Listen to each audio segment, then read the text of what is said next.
Hola, yo soy Miguel y hoy quería hablar de este libro de Octavio Paz que se llama Conjunciones y Disyunciones.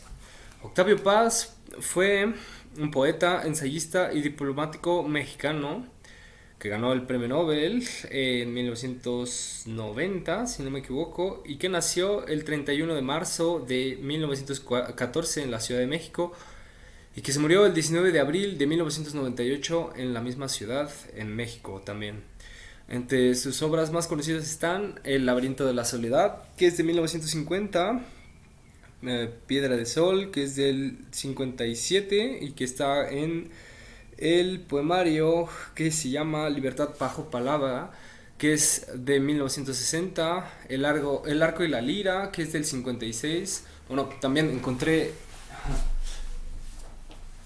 este, que es Apariencia desnuda, la obra de Marcel Duchamp y que es de... Este es de Ediciones Era, la primera edición es del 73. Este libro que voy a comentar ahora es, bueno, tengo aquí en mis manos una primera edición que me costó bastante trabajo encontrar, pero me gustó muchísimo, muchísimo. Aquí se ve que hay unas ideas que solo Octavio Paz podía tener. Él lo escribe en Delhi en septiembre, de septiembre a octubre de 1968 y en Pittsburgh y Chatham de julio a agosto de 1969.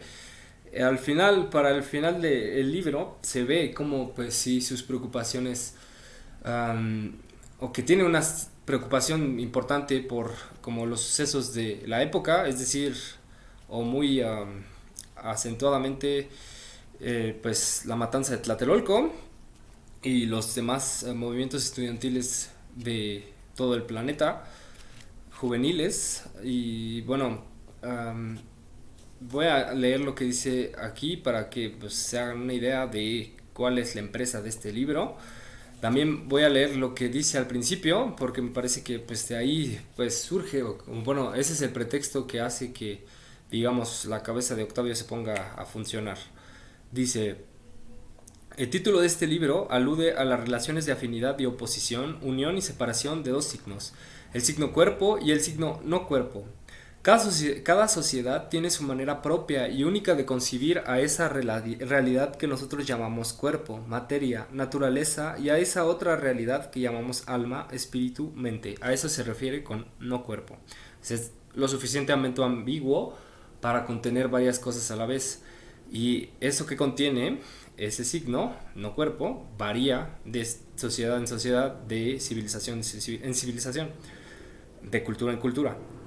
Luego dice, la descripción de las relaciones entre ambos signos se asemeja a un cuadro de temperaturas de una sociedad, cuya suerte depende en buena parte de tales relaciones, que no son ni pueden ser sino inestables. De ahí las oscilaciones y cambios que experimentan las civilizaciones.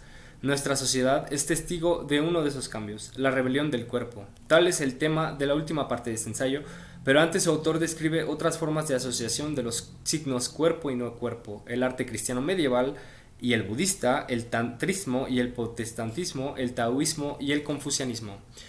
Eh, es bastante complejo. Bueno, no, no es complejo, pero pues sí tiene un bagaje de referencias importante que yo pues desafortunadamente no poseo, pero aún así, bueno, me parecía como una muy buena reflexión que tiene como origen, o cuyo origen es este. Dice, mi amigo Armando Jiménez me propuso que escribiese el prólogo de su libro Nueva Picardía Mexicana. Acepté y no había escrito sino unas cuantas páginas cuando me di cuenta de que en lugar de ceñirme al tema me perdía en vagabundeos y divagaciones. Decidí seguir a mi pensamiento sin tratar de guiarlo y el resultado fue este libro. Comienza por ser un comentario al libro de Jiménez, pero pronto se interna por regiones distintas, aunque colindantes con la picardía. Lo he dividido en cuatro partes, que pueden describirse así. Una y dos, reflexiones sobre una metáfora y los términos o caras que la componen. Tres y cuatro, seguidas de ejemplos que muestran cómo dichos términos se asocian o disocian.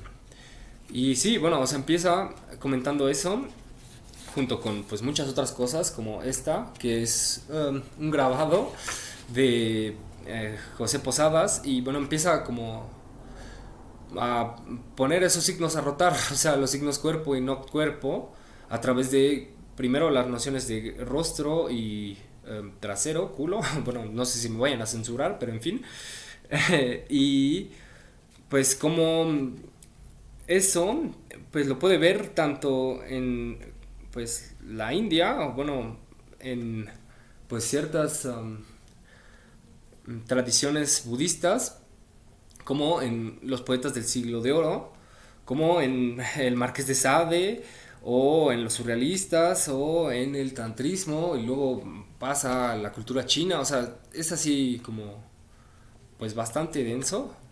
Y como la verdad yo no me siento lo suficientemente capacitado para hacer un comentario al respecto, lo que sí puedo hacer es leer los pasajes que me parecieron más importantes de la tercera parte, que se llama Eva y Paramita, que es el subapartado, el apartado que se llama Juicio de Dios, Juego de Dioses. Es ahí donde Octavio se propone hacer la comparación, o bueno, sí,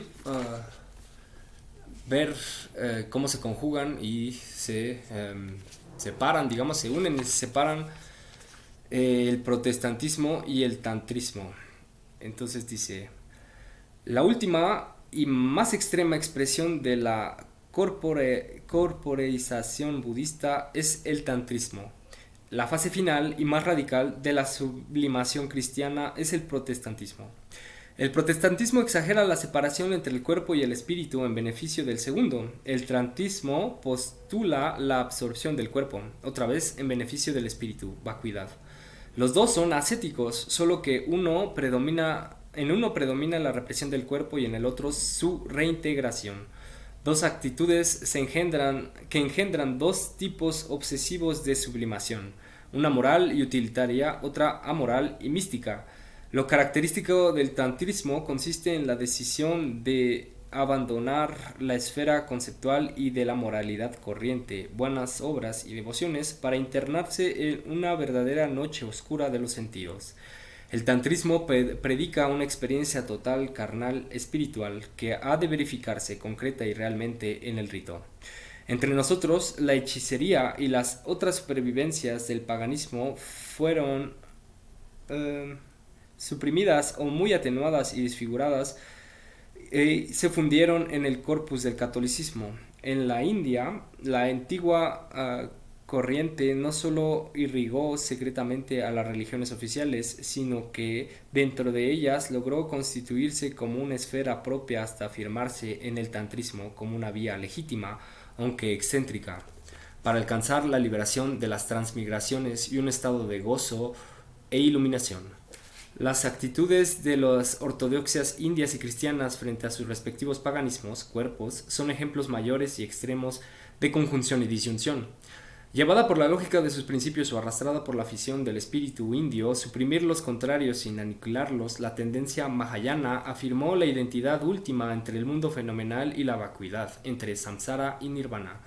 Esta sorprendente afirmación metafísica tiene que provocar una resurrección de la corriente corporal, yógica, pero ahora como un ascetismo de signo inverso, un erotismo. Así pues, el tantrismo no se desvía del budismo, ni es, como se ha dicho, una intrusión mágica, extraña y erótica, destructora de la tradición, crítica y especulativa. Ahora, ante el catolicismo, la actitud protestante es exactamente opuesta.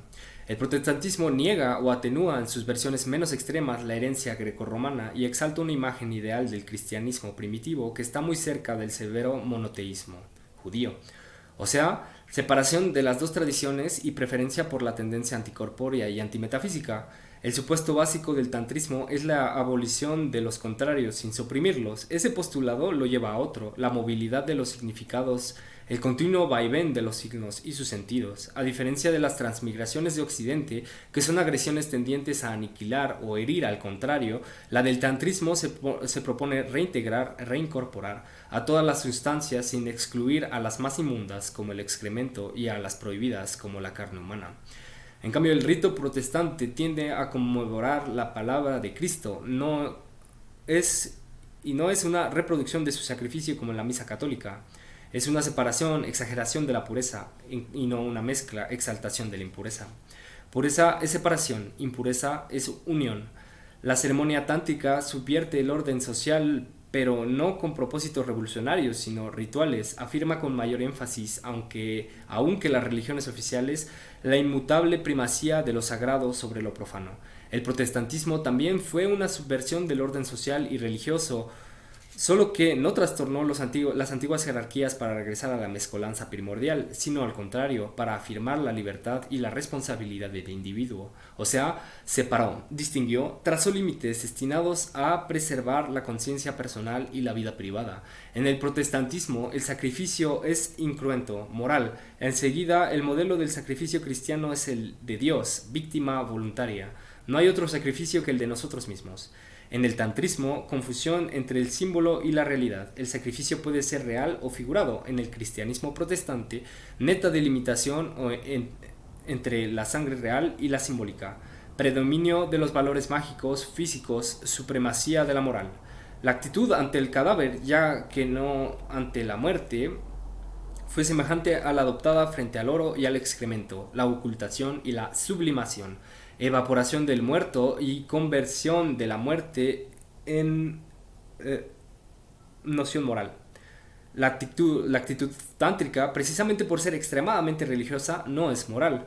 En la esfera de lo luminoso no hay ni aquí ni allá, ni esto ni aquello, ni puntos cardinales ni preceptos morales.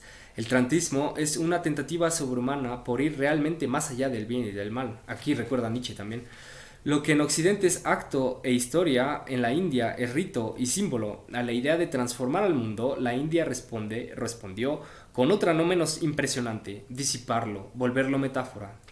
Novalis dijo que la mujer es el alimento corporal más elevado. No es eso lo que también dice, solo que carnal y literalmente el rito tántrico.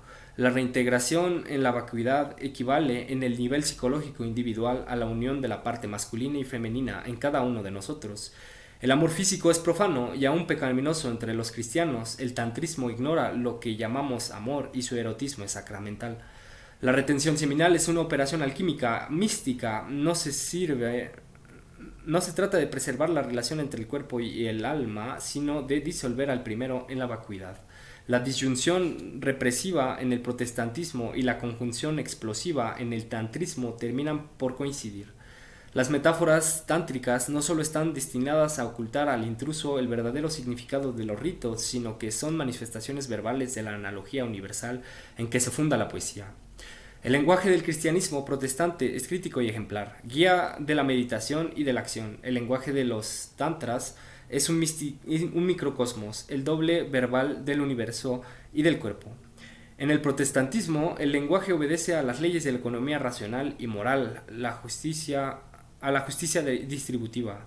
En el tantrismo, el principio cardinal es el de la riqueza que se gasta, ofrenda, don, sacrificio o incluso lujo, bienes destinados a la consumación o a la disipación. El budismo carga el acento en la renuncia al mundo. El hinduismo concibe al mundo como un rito cuyo centro es el sacrificio, ascetismo y ritualismo, retención seminal y abandono del esperma. La copulación es en el tantrismo una violación religiosa de las reglas morales. En el protestantismo es una práctica legítima si se realiza con la esposa, destinada a cumplir el precepto religioso bíblico: destrucción de la moral por la religión, transformación de la religión en moral. El lenguaje protestante es claro, el de los tantras es el lenguaje crepuscular, un idioma en el que cada palabra tiene 4 o 5 sentidos a la vez. El protestantismo reduce el ritual al mínimo, el tantrismo es ante todo ritual. La negación del cuerpo y del mundo se transforma en moral utilitaria, en acción social. La absorción del cuerpo en la vacuidad culmina en el culto al desperdicio y una actividad asocial. Exaltación de lo económico y lo útil, indiferencia frente al progreso y anulación de las distinciones sociales y morales. Bueno, después viene el otro capítulo que se llama El orden y el accidente. Y ahí nos va a recordar, bueno, hay varias cosas que pues sí son como bastante pues claras, o sea, que vio con claridad que pues sí había como un signo de cambio de tiempo. Hace una crítica de las nociones de pues revolución y de progreso. Y dice cosas como esta, que tiene que ver con esto, bueno, o sea, si seguimos a Max Weber, ¿no? O sea, con la ética protestante y eh, el desarrollo del capitalismo, digamos. Aquí, muy en esa línea, Octavio Paz comenta lo siguiente, dice, el capitalismo ha introducido el principio de la producción racional en materia erótica. Y bueno, para no terminar, bueno, también va a decir que se vive una decadencia del futuro, o sea, como siguiendo esta idea de que pues el progreso siempre sigue avanzando, que es como una línea recta, sin horizonte. Eh, También pues critica como al siglo XX y los movimientos sociales, esa como teleología, y al hacerlo, pues digamos, especula que el presente se volverá, esto tenemos que tomar en cuenta que se escribió en 1969, el presente se volverá el valor central, dice. Y pues yo creo que sí sucedió. Bueno, a mí me resonó eso con la película esta de Alexander Kluge de 1985 que se llama El ataque del presente sobre el resto del tiempo, de Angriff, der Gegenwart auf die übrige Zeit. Y bueno, como no quería terminar con una nota así pues negativa, quería leer este pasaje en el que pues Octavio, digamos, analiza el movimiento juvenil y estudiantil, la revuelta estudiantil de mayo del 68 y digamos como mundial. Y dice lo siguiente, uh, ¿cuál es la vía de entrada a ese presente? No, a ver, creo que no es ese. Sí, es este. En la rebelión juvenil me exalta, más que la generosa pero nebulosa política, la reaparición de la pasión como una realidad magnética. No estamos frente a una nueva rebelión de los sentidos, a pesar de que el erotismo no está ausente de ella, sino ante una explosión de las emociones y los sentimientos. Una búsqueda del signo cuerpo, no como cifra del placer, aunque no debemos tenerle miedo a la palabra placer, es hermosa en todas las lenguas, sino como un imán que atrae a todas las fuerzas contrarias que nos habitan, punto de reconciliación del hombre con los otros y consigo mismo, asimismo punto de partida, más allá del cuerpo, hacia lo otro. Los muchachos descubren los valores que encendieron a figuras tan opuestas como Blake y Rousseau, Novalis y Breton, la espontaneidad, la negación de la sociedad artificial y sus jerarquías, la fraternidad, no solo con los hombres, sino con la naturaleza, la capacidad para entusiasmarse y también para indignarse, la facultad maravillosa, la facultad de maravillarse. En una palabra, el corazón. Y bueno, o sea, eso me hizo pensar en Platón y la razón, bueno, en Pascal también, ¿no? La razón es el corazón. Y pues sí, bueno, es bonito, pero pues también es triste, ¿no? Darse cuenta de que pues todo eso que él consideraba como una potencia, pues terminó por disolverse. O por, pues sí, mutar en, no sé, solo otra forma de plusvalor. Y ya, pero bueno, sí, recomiendo bastante este libro. No sé qué tan fácil sea conseguirlo. Creo que están las obras completas, pero pues está muy bueno. O sea, muy interesante. Es bastante denso, como decía, pero pues sí, es de esas cosas que solo a alguien como a Octavio Paz se le pudo haber ocurrido hacer. Y pues bueno, si les gustó este video, pueden darle like, igual pueden suscribirse a mi canal, también pueden dejarme comentarios, también pueden compartir mis videos. Nos vemos pronto.